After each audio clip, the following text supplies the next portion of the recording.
Miki, thank you so much for joining us in Brussels today.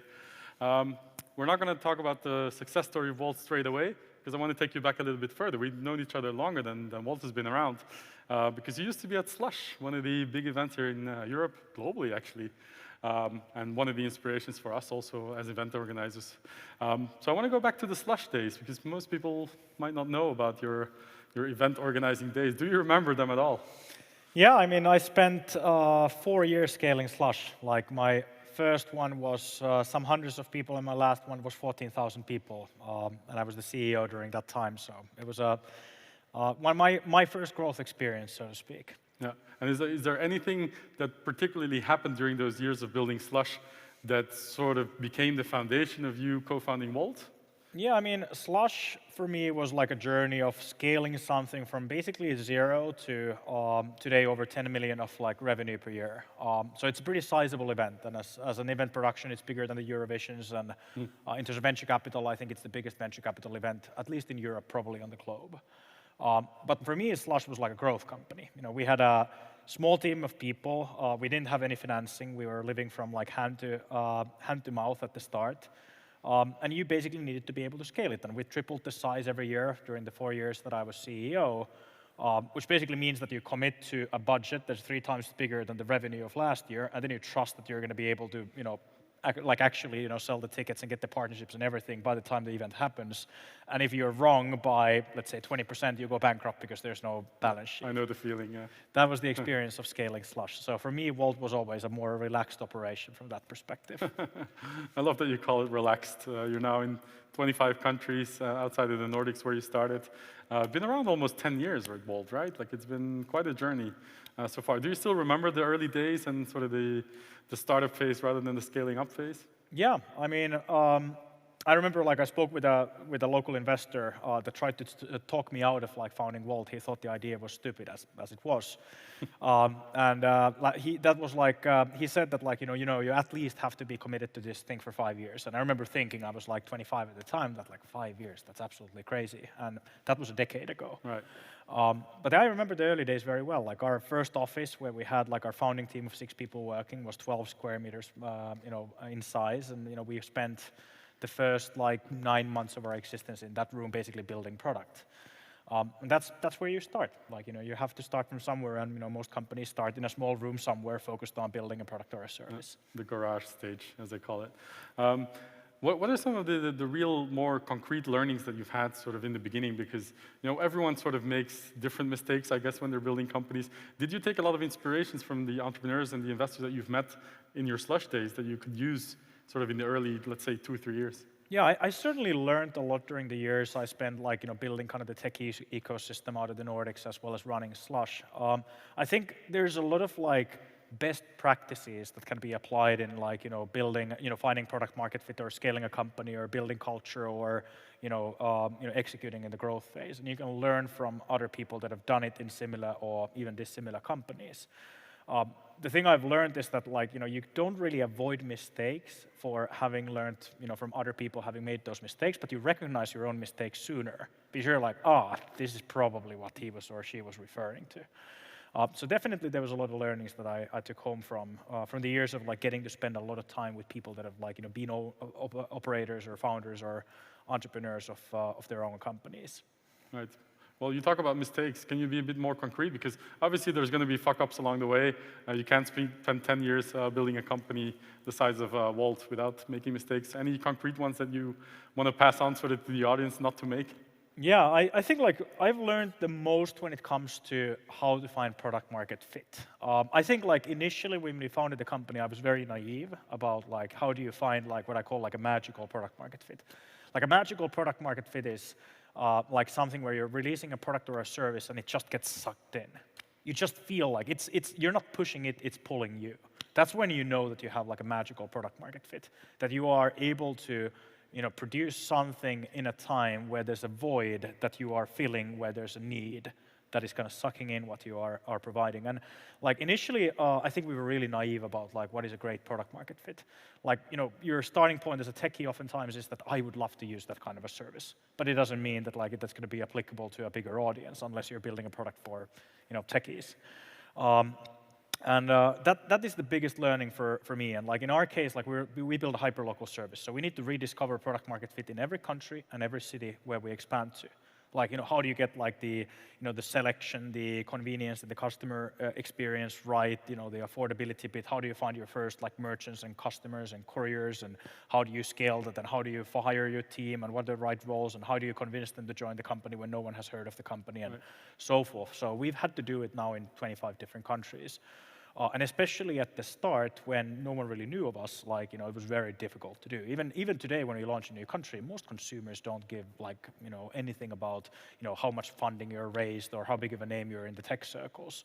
So you need to kind of rediscover that product market fit.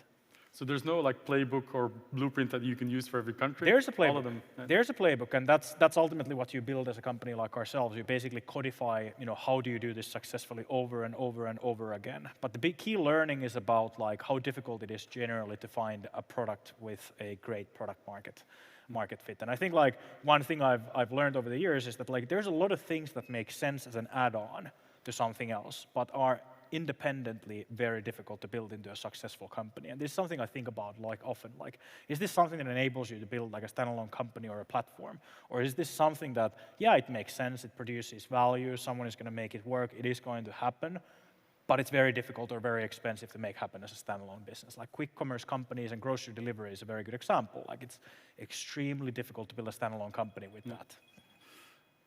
That's your alarm clock. No, that's someone calling me. And is that something that you diversified sort of into other services and products, as you said? You expanded geographically, of course. Why was there a need to diversify the product? Like, did you have to make a choice whether we're going to expand more markets or we're going to build more products? There's a good DoorDash saying that I really like, which is that like, it's not an either or, it's an and. And that's something I also think about quite often. Like, is this something where we have to choose? Or is this something where like actually excellence is being able to do both at the same time? Of course, focus is critical, so you don't want to do too many things. But this is like a very critical question for companies like us. And I mean, for the first 5 years of our existence, we decided to only focus on the restaurant. Like we always knew when we founded Wolt that like this is about bringing local services online. This is about every shop and store and restaurant that you have in the city. Ultimately, consumers have a mobile phone in their pocket. They are going to want to interact with these places some way, whether it's discovery or transacting or delivery or something else. So we always knew that this is going to be the case. We focused on the restaurant because people eat every day. It's the biggest local service. Right. But from day one, we knew that we want to build like a service for, not just for the restaurants, but for everything in the city. But for the first 5 years, we decided it was only the restaurant. And then, actually, it was COVID that was one of the reasons that we accelerated significantly our expansion beyond the restaurant. Originally, we were supposed to be more focused on a couple of markets, first build the product and so forth. And during COVID, we're like, okay, hell, this is something people want and need, and we either do it now, or if we're not going to do it, we're going to miss out on a huge opportunity. So we kind of climbed the tree backwards up, right. Compared to what we wanted to do. But we still expand. Like we launched 2 new countries this spring alone so far. Right. So no stopping yet. So as a CEO, you've scaled Slush, you've scaled Wolt, but of course the role of a CEO is different in the early days than it is in the later days. Let's put it that way. You're almost a decade into Wolt. Well, how have you needed to evolve as a leader, as a business person, as a sales guy? Because you do everything in the beginning. How did you have to evolve the role? Yeah, I mean, being a founding CEO in a company that scales as we have, like we've gone from myself with an idea to 8,000 people today. First of all, you end up doing 100 roles yourself. I've done quite literally over 100 roles in the company. The first recruiter that we need to hire, of course you do recruiting yourself up until that point, and they're like, okay, we need to hire a recruiter. You've never seen a professional recruiter before. You're like, I have no idea what I'm looking for. And that times 100 is what you do in your role. You end up hiring people, starting practices, building entire organizations without necessarily knowing anything about what the hell you're doing. I think as CEO, as a founding CEO specifically, you have kind of 2 sides to your coin. You're a founder and you're a CEO. When you think about a CEO, it's very specific to the size of the company. It's very different to be the CEO of a 30-person company versus a 1,000-person company. And the bigger the company becomes, the more the CEO is a strategic role. It's more about you have to define the vision, you have to make sure you have the right people, you have to make sure that you have the financial capacity to realize that vision with the people that you have. But a founder is first and foremost a person that's very much in the detail. They oftentimes understand the product or technology really well, or they understand the consumer use case really well, or they understand like some part of the equation very intimately. However, if you're, as a founding CEO, always in the detail, doing everything yourself and so forth, you're not going to be a successful CEO as you grow. If you're a CEO that is not able to use the founder superpower of like really understanding and empathizing with the customers that you serve, with the products and technologies that you build and so forth, you're not going to be able to manage well like this scale-up journey of like how do you actually build this into a successful company. And I think as a founding CEO, you need to be able to balance these two aspects of yourself, like being a founder and being a CEO. Like when are you in the detail, like actually like, you know, in the nittiest grittiest parts of the business, trying to understand like what are we doing here and how do we succeed and so forth. And when are you giving room, giving ownership, building organizations, giving responsibility, you know, focusing on building culture and so forth. And that's what you need to balance. And it's a different thing to do at different stages, in different industries, at different sizes. It's not easy to get right. No. Quick follow-up. What do you enjoy the most? The early days or this? I personally don't like 0 to 1 so much because 0 to 1 is like you have a hypothesis and you're testing that hypothesis by building a product or a service or something. But it's like flipping a coin. Like you don't ultimately know if you're going to figure it out, if you're going to find what works, if you're going to be able to do it in time before you run out of money or something. So there's a high level of uncertainty in it. And your like, you know, impact is very limited. It's very much you with your own two hands doing stuff. I personally love the scale-up phase and the growth phase. That's when art becomes science, and that's where you're able to create a much bigger impact and so forth. So I definitely like really like the scale-up phase more. But I'm a product person. I love building product. So that was the part about being in the early phases that I loved. I loved being, you know, very close to how are we actually solving this problem and how are we like, you know, being able to provide value. Great. Well, you've also raised 800 million along the way, dollars that is. Did you also love working with your investors? Were they helpful? Were they thinking along with you? Or was it sometimes a struggle as well? Yeah, I think like we had really good investors along the way. So we were lucky in that sense that like we pretty much every time got to choose who we wanted to work with. And the one time that we didn't get a choice, we only had one choice, we ended up being really lucky and getting someone that was a fantastic investor for the company. But I think like if I look at our investors, you can basically categorize them into 3 categories. You have the entrepreneurs, the former entrepreneurs, and they very much like they're very useful at the start because they can empathize what it is like to live with the uncertainty, with the stress, with the pressure, with the are we going to run out of money and how do we tackle this and so forth. Then you have the former operators. These are really useful people when you're like scaling the company. You need to figure out like how the hell do we like build analytics as a company? How do we think about global or organizations versus local organizations? How do you scale product and engineering? And then you have like the growth stage investors, the people that have seen it 100 times how you go from 10 to 100 million ARR. And they know like, okay, what does a CFO need to look like? What are you missing in your team? How do you like manage this scale? Who should you talk with to get help for that? So those are the 3 categories of investors that we had like also in our journey. And I think we were lucky in the sense that we had like a good balance of all 3 of them. And like we were lucky enough to get like the right investors to the right stage that could help us like always elevate to the next level. Yeah. Part luck, part skill, I'm sure, finding the right one. I think it's the same thing as hiring people or like, if you're like dating and you're like finding your significant other, like, you're basically choosing people that you're going to be spending an incredible amount of time with. So ultimately, I think, choosing investors, if you're lucky, is the same as hiring really good, great people or like, looking for that significant other. It's the same thing. It's people. Yeah. We spent almost the entire conversation not talking about DoorDash, but of course it's a big part of the story now. You famously were acquired for a couple of billions. I heard earlier on a panel that Europe needs more exits, so maybe there's a learning also that you can share with the aspiring entrepreneurs or the entrepreneurs in the room. Like, how do you make it to such an exit? Like, what comes with the territory? Don't try to exit. Like, Just let them come to you. Yeah, because a lot of people come to me like, how do you do that and how do you build? And like the point is that you succeed if you're able to create something that independently is able to create value.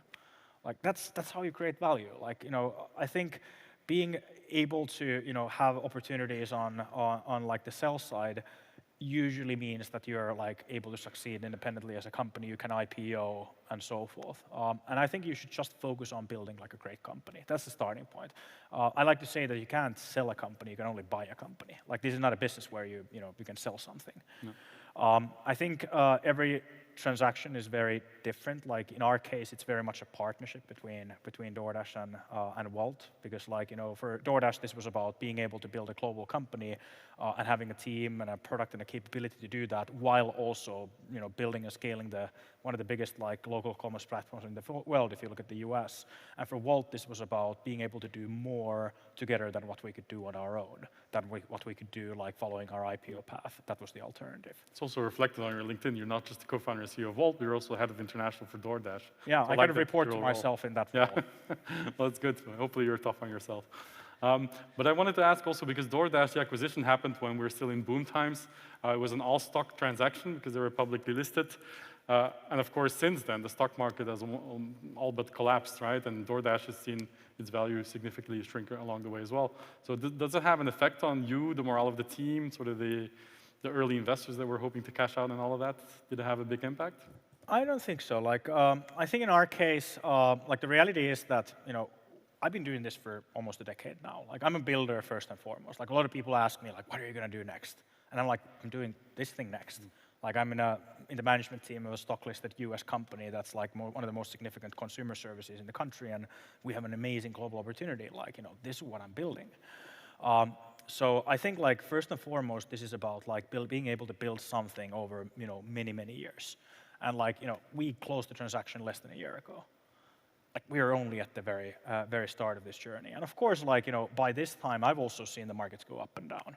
Like, I remember end of 2019, which was the last time before COVID, was like, oh, there's this meltdown in consumer tech and everything came down and no one is going to be able to raise any money. And then, of course, COVID started. And like, it's been this up and down. And you kind of like over time get used to the fact that like, okay, people are going to have opinions, especially in the public markets, about, you know, what your building is worth.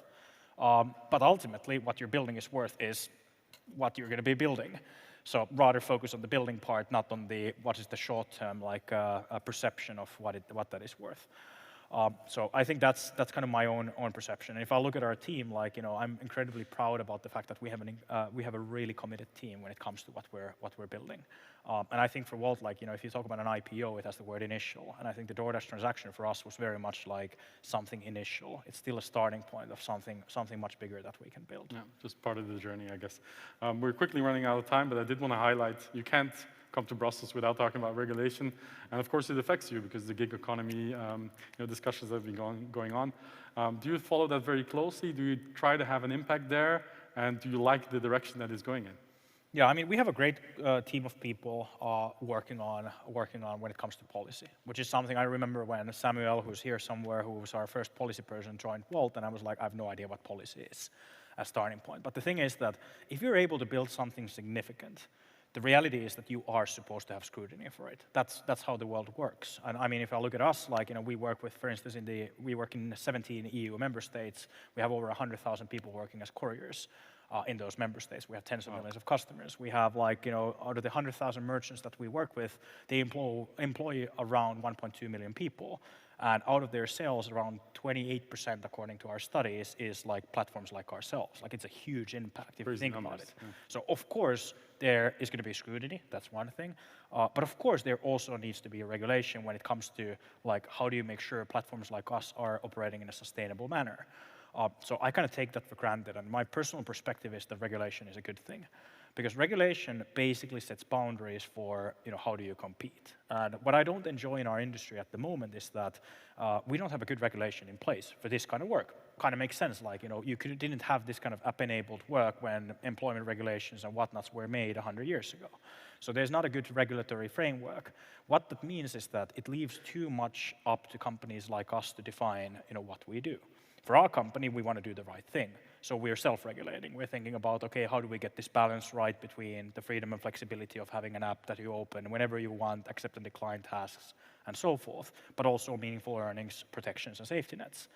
But what pisses me off like hell is that then I see some competitor that is literally getting competitive advantage because they don't have those values and they don't do those things. And I'm like, someone should force them to do those same things. So I think regulation is a good thing.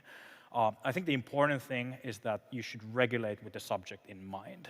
Like, employment regulation is different in every country. It's a 100 years old, like, regulatory framework. it was not designed with this kind of work in mind. So that's why I'm a proponent of like, be smart about how you regulate this kind of thing. There's an immense amount of value provided, but you need to make sure that the value is sustainable. Great. We're already out of time, but very quickly, final thoughts for all the aspiring entrepreneurs, first-time founders. What is the one single piece of advice that you want to pass on to them? Survive. I think like I was talking about a company I've invested into, and like I think this is something people forget, that like the prime objective of every company should be to survive. The longer you survive, the more shots on goal you're going to have. The more opportunities you have to figure out how to make this work, how to get this to scale, and so forth. And I think when the market is like this, it's more important than ever that you're just focused on making sure that no matter what, you're going to be able to go through this. And that's the way you maximize your success. Shortest business book ever, just survive. Thank you so much, Miki, for this conversation. Thank you for joining.